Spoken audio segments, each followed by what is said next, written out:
राधा स्वामी। राधा स्वामी। आप सब लोग यदि पूछा जाए कि आप कौन हो, तुरंत कह दोगे कि हम मनुष्य हैं। अभी मनुष्य नहीं हो, मनुष्य बनना है। कैसे बनोगे? अभी आपके शरीर में आत्मघट की कमी है। सतगुरु के यहाँ आत्मघट प्रकट कराया जाता है। कैसे प्रकट कराया जाता है? कि जैसे जन्माष्टमी में पंडित जी आते हैं और कृष्ण जी को प्रकट करते हैं। कृष्ण जी को पैदा कर दिए अष्टमी में, ऐसे ही सतगुरु के यहाँ आत्मघट प्रकट किया जाता है। वो आत्मघट ही कृष्ण है। आत्मघट ही कृष्ण है। तो जिस दिन आत्मघट प्रकट हो जाएगा उस दिन आप मनुष्य बन जाओगे। यहाँ पे जो झंडा लगा है उस पे लिखा हुआ है कि मनुष्य बनो। बहुत लोग कहते हैं कि यहाँ पे तो नया पंथ चालू कर दिया गया, वहां से राधा स्वामी से कोई मतलब नहीं। मतलब सब वहीं से है, क्योंकि परम दयाल जी का झंडा यहाँ लगा हुआ है। हम उन्हीं झंडे के नीचे काम कर रहे हैं। झंडा नहीं हटाया, झंडा वही है, उन्हीं का झंडा। उन्होंने कहा था शिक्षा बदल देना, शिक्षा बदल दी गई। झंडा उन्हीं का है, काम उन्हीं का हो रहा है। हाँ तो सुनो, तो मनुष्य बनना है। क्या हो? जीव हो। तुम कौन हो? जीव हो। जीव दो प्रकार के, एक मायाबद्ध जीव और एक माया से मुक्त जीव।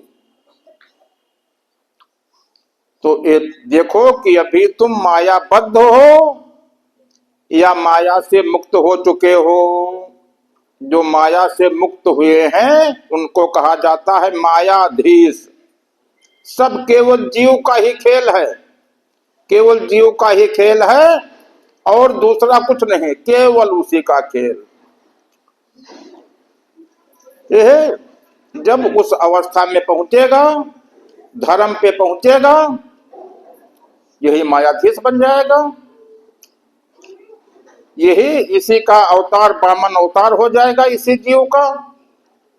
जितने अवतार हुए हैं सब इसी जीव के अवतार हुए हैं। अभी बताया जाएगा। मतलब तो और इसके लिए सतगुरु जरूरी है और ज्ञान, आत्मज्ञान जरूरी है। तो आत्मज्ञान सतगुरु बिना, बिना सतगुरु के आत्मज्ञान मिल ही नहीं सकता है। और आत्मज्ञान बिन कर्म, यहाँ कर्म भूमि में आए हो, कृष्ण ने कर्म भूमि इसको बताया है। जीव कर्म भूमि में उतारा गया है कि कर्म करो, लेकिन कर्म चाहे जितना कर्म करो, यदि सतगुरु नहीं किया है सफल नहीं होगे। कर्म करना जानते ही नहीं हो, बिना सतगुरु के कर्म जो है कर ही नहीं पाओगे। और मोक्ष मुक्त सतगुरु बिना, बिना सतगुरु के न मोक्ष होगा न मुक्ति होगा। और बिन सतगुरु नहीं धर्म, बिना सतगुरु के धर्म भी नहीं हो पाएगा। जो बताया गया कि धर्म अर्थ काम मोक्ष चार पूरे करने हैं, ये को नहीं पूरे हो पाएंगे। केवल मुख्य सतगुरु है, केवल सतगुरु को ढूंढ लो, सब पूरे, चारों पूरे। तुम ये सतगुरु नहीं मिला, एको नहीं पूरे। तो अब करना क्या है, जानना क्या है? जीव को जान लिया दो प्रकार के, और चार पद हैं, केवल उन चार पदों को जानना है। पहला पद, यह शरीर, तो शरीर से मतलब नहीं है, केवल इंद्रियां, 10 इंद्रियां हैं, 10 इंद्रियों का इनको जान लो। इंद्रियां पहला पद हो गया। दूसरा पद प्रकाश, यहाँ पे पहले नामदान में सबको अंदर वाला प्रकाश दिखा दिया गया, कान बंद किया, अनहद नाद सुनवा दिया गया। तो पहला पद इंद्रियां, दूसरा पद प्रकाश अंदर वाला, तीसरा पद जो अनहद नाद कान बंद किया सुन लिया, 3 पद हो गए। चौथा पद क्या है? वो आत्मा है, वो गुप्त है, वो अभी नहीं तुमको दिखाई गई। 3 पद देख लिया। वो कब होगा? जिस दिन दूसरा नामदान होगा, इन सबको छुड़ा दिया जाएगा। गीता वाली लड़ाई करवा करके धर्म क्षेत्र और कुरुक्षेत्र दोनों की लड़ाई करवा करके दोनों को समाप्त, केवल जो है वो आत्मा जो है तुम्हारे पास में रह जाएगी, सब उसी में मिल जाएगा। तो वो जिस दिन दूसरा नामदान होगा उस दिन आत्मा मिल गई, बस सब जान लिया। तो अभी आप सुन रहे थे कि 3 छोड़ चौथा पद दीना, सत्य नाम सतगुरु गति चिन्हा। उस दिन सत्य नाम जानोगे, उस दिन गति जानोगे, सतगुरु की गति जो है उस दिन तुमको मालूम होगी। रामचरितमानस में लिखा हुआ है, नाम रहे चौथे पद माही, तुम ढूंढो त्रिलोकी माही। यही 3 लोक हैं। तुम 3 लोक में नाम खोज रहे हो। कैसे खोज रहे हो? जब तुम कोई पूजा करते हो, साधना करते हो, या तो इंद्रियों से पूजा। इंद्रियों की पूजा क्या है? आंखों से दर्शन किया, कानों से भागवत सुना, गीता सुना, रामायण सुना, वेद मंत्र सुना, सब जो है कानों से सुन रहे हो।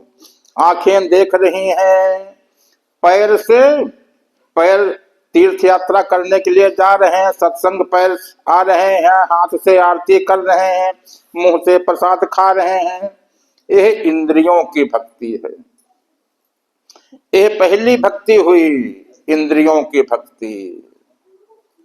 इससे परमात्मा नहीं मिलेगा। तो फिर ये कराई क्यों जाती है? इतने दिनों से कर रहे हैं, इससे मतलब इससे लाभ क्या है? इससे लाभ यह है कि इसमें हमको सिखाया जाता है। क्या सिखाया जाता है? कि हृदय केंद्र पर प्रेम उमगाना सीखो।